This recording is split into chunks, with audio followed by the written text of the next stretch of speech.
마태복음 1장입니다. 18절부터 23절까지 말씀 함께 합독하겠습니다. 우리 18절의 말씀부터 합독하십니다. 예수 그리스도의 나심은 이러하니라. 그의 어머니 마리아가 요셉과 약혼하고 동거하기 전에 성령으로 잉태된 것이 나타났더니 그의 남편 요셉은 의로운 사람이라.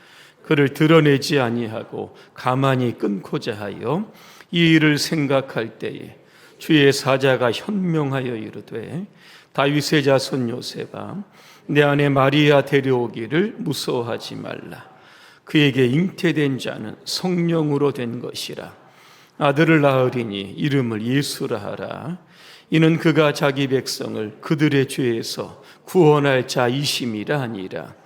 이 모든 일이 된 것은 주께서 선지자로 하신 말씀을 이루려 하심이니 이르시되 보라 처녀가 잉태하여 아들을 낳을 것이요 그의 이름은 임마누엘이라 하리라 하셨으니 이를 번역한즉 하나님이 우리와 함께 계시다 함이라.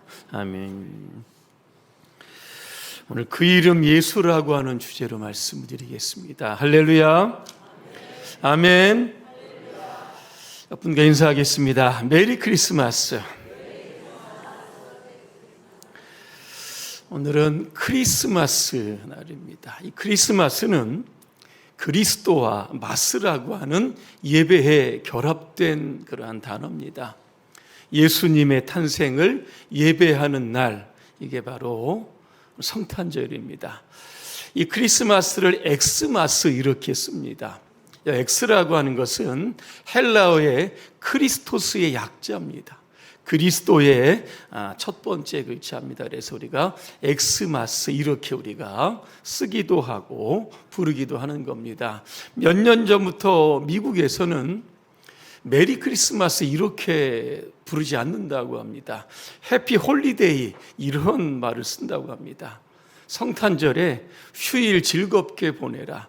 그러니까 성탄절 휴일의 개념으로 자꾸 바꾸는 겁니다. 왜 그러냐 이유를 봤더니 유대교와 타종교를 배려하기 위해서 그렇게 부른다라고 하는 겁니다. 주님의 탄생은 역사적 사실입니다. 성탄절은 휴일이 아니라 우리의 죄를 구원하시기 위해서 이 땅에 오신 예수님의 탄생을 축하하는 날입니다. 그래서 이 시간 여러분들은 이 자리에 있는 겁니다. 그래서 이 자리에 모이신 여러분들에게 주님의 은혜와 평강이 함께 하시기를 주님의 이름으로 축원합니다. 오늘 예수 그리스도의 나심과 그 이름에 담겨져 있는 의미는 무엇일까? 오늘 작은 음악회가 있어서 설교를 조금 짧게 하려고 합니다. 집중해서 들으시면 될 것 같습니다. 오늘 예수 그리스도는 성령으로 잉태하셨다 이런 말씀이 있습니다. 오늘 18절 말씀에 이렇게 보니까 성령으로 잉태된 것이 나타났다 그랬습니다. 예수님 당시 예비 신랑 신부는 결혼하기 전 1년 전에 약혼을 하게 됩니다. 결혼까지 1년의 기간이 있는데 신랑이든 신부든 아무 일이 없게 되면 그냥 결혼하면 되는 겁니다. 그런데 혹시 신랑이나 신부에게 좀 부정한 일이 생긴다라고 하면 문제가 생기는 겁니다. 특별히 신부에게 부정한 일이 드러나게 되면 구약의 율법에 보니까 돌로 쳐서 죽여라 이렇게 되어 있는 겁니다. 오늘 우리가 18절에 보니까 요셉이 마리아와 약혼을 합니다. 결혼 전까지 동거하지 않았는데 마리아가 임신하게 됩니다. 이거 큰일 아니겠습니까? 근데 오늘 요셉은 의로운 사람이다 그랬습니다. 조용하게 이 일을 마무리하기 위해서 가만히 파혼하려고 했다. 이렇게 오늘 말씀에 나와 있는 겁니다. 요셉이 마리아의 임신 때문에 앞으로 자기도 그렇지만 마리아의 앞날이 걱정이 되는 겁니다. 이런저런 고민과 걱정 가운데 있을 때에 주의 사자가 요셉에게 찾아가게 됩니다. 꿈에 이런 이야기를 합니다. 다윗의 자손 요셉아, 두려워하지 말고 내 아내 마리아를 내 아내로 삼으라는 겁니다. 그 태중에 있는 아기가 성령으로 잉태되었다 말씀합니다. 누가복음에 보니까 천사 가브리엘이 마리아를 찾아가게 됩니다. 그러면서 동일한 이야기를 합니다. 내가 아들을 낳을 것이다 그랬습니다. 그때 마리아는 처녀였습니다. 마리아가 말합니다. 내가 남자를 알지 못하는데 어떻게 이런 일이 나에게 생기겠습니까? 좀 당황한 듯이 이야기를 합니다. 그때도 천사가 뭐라고 이야기를 하냐면 내가 성령으로 잉태하고 하나님의 능력으로 예수 그리스도를 낳을 것이다, 그렇게 말씀하고 있습니다. 기독교의 중요한 교리 중에 하나가 바로 예수 그리스도의 동정녀 탄생입니다. 왜 예수님은 성령으로 잉태되셨을까? 여러분, 그 이유가 있는 겁니다. 만약에 요셉과 마리아가 결혼을 해서 예수님이 탄생되었다라고 하면 문제가 딱 생깁니다. 어떤 문제가 생기냐면 인류는 아담과 하와로 인해서 원죄라고 하는 것이 있습니다. 사람은 태어날 때 죄를 가지고 태어나는 겁니다. 자, 그렇기 때문에 요셉도 죄인이고 마리아도 죄인입니다.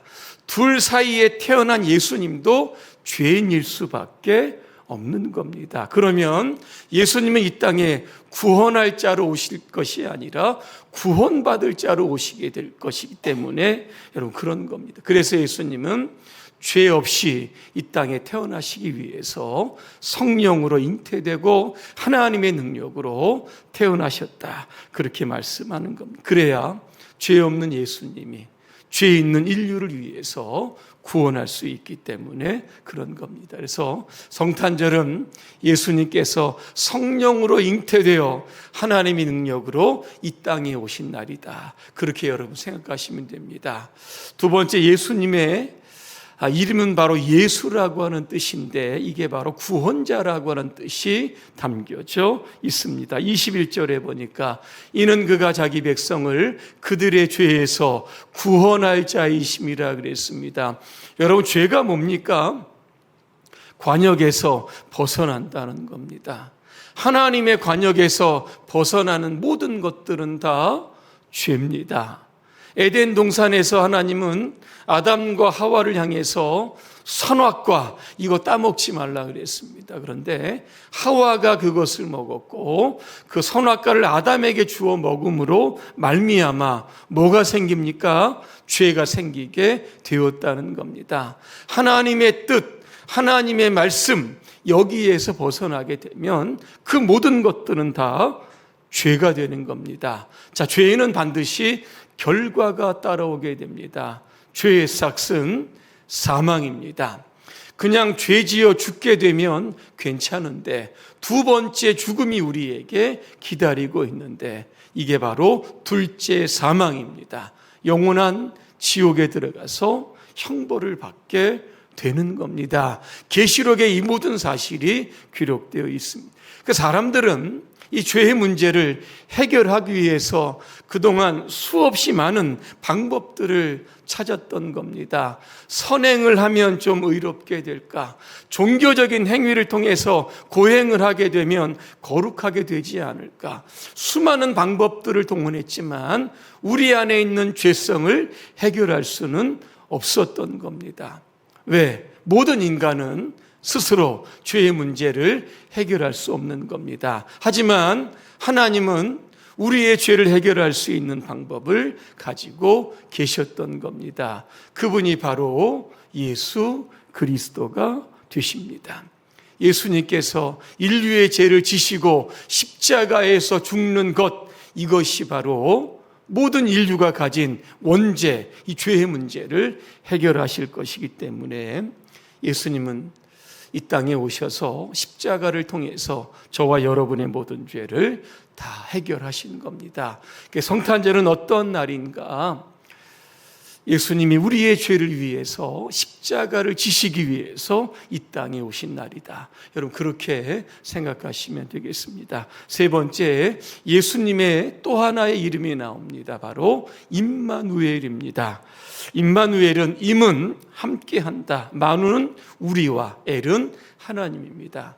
하나님이 우리와 함께 하신다는 겁니다. 하나님은 영이시기 때문에 우리의 눈에 보이지 않습니다. 그래서 하나님을 보여달라 사람들이 그렇게 이야기를 합니다. 근데 예수님 통해서 내가 너희와 함께 한다라고 하는 분명한 증표를 우리에게 보내주셨던 겁니다. 그래서 이사야 선지자는 한 아기를 소개합니다. 예수 그리스도인데 그분을 어떻게 표현합니까? 전능하신 하나님이다, 그렇게 표현하는 겁니다.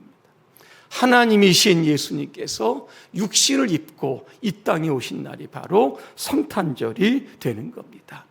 그분은 또 다른 이름이 바로 임마누엘입니다.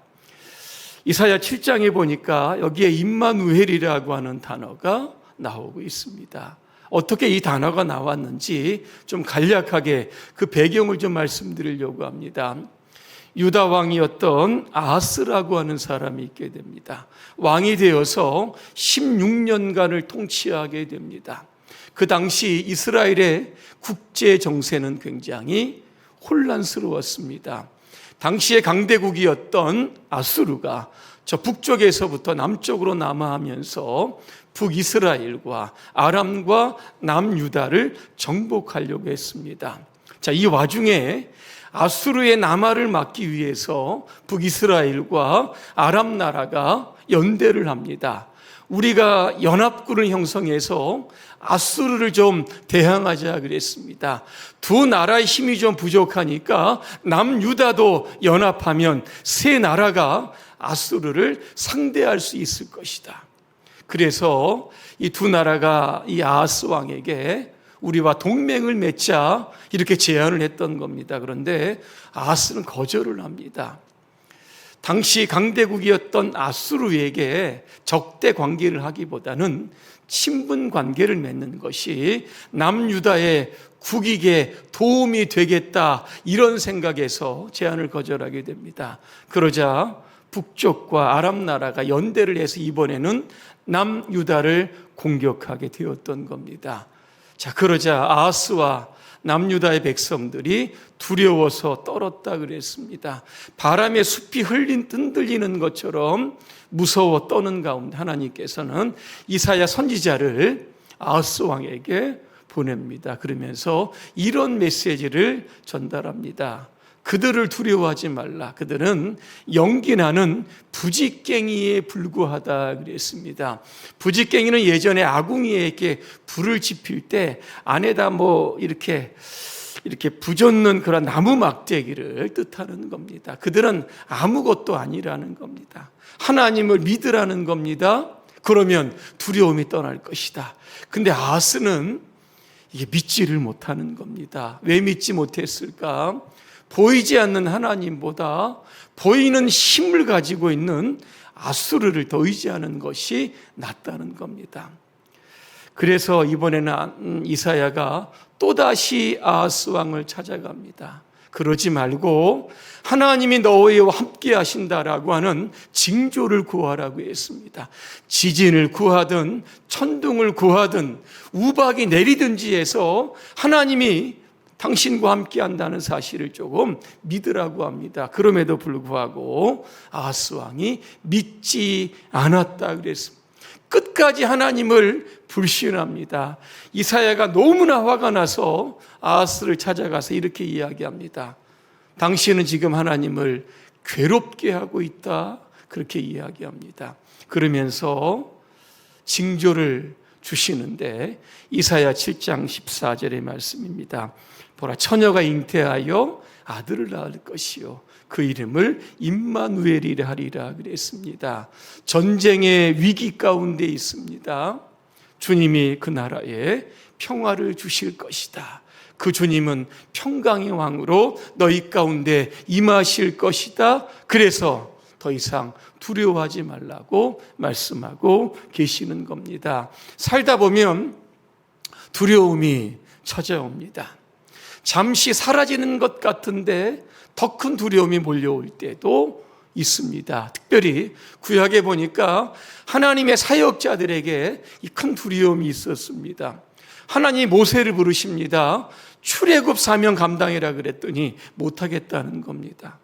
제가 어떻게 애굽 왕 바로 앞에 설 수 있겠습니까? 다른 사람 찾아보십시오. 두려워서 그랬던 겁니다. 그때 하나님 모세에게 뭐라고 말씀하셨는지 아십니까? 내가 정녕 너와 함께 하리라 그랬습니다. 그 말씀 듣고 모세는 출애굽을 감행하게 되었던 겁니다. 모세가 죽습니다. 여호수아가 이제 가나안 땅에 들어가서 전쟁을 해야 되는데 역시 두려웠던 겁니다. 하나님은 모세에게, 여호수아에게 이런 말씀을 주십니다. 내가 어디를 가든지 무엇을 하든지 내가 너와 함께 하리라. 임마누엘의 약속을 주셨던 겁니다. 가나안 땅의 7년간의 전쟁, 여러분 쉽지 않은 전쟁입니다.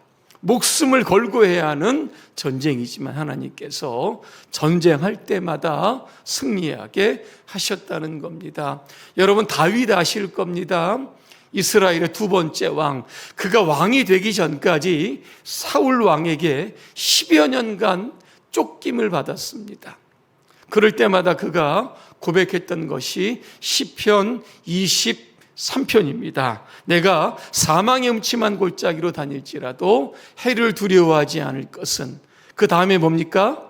주께서 나와 함께 하심이라 그랬습니다.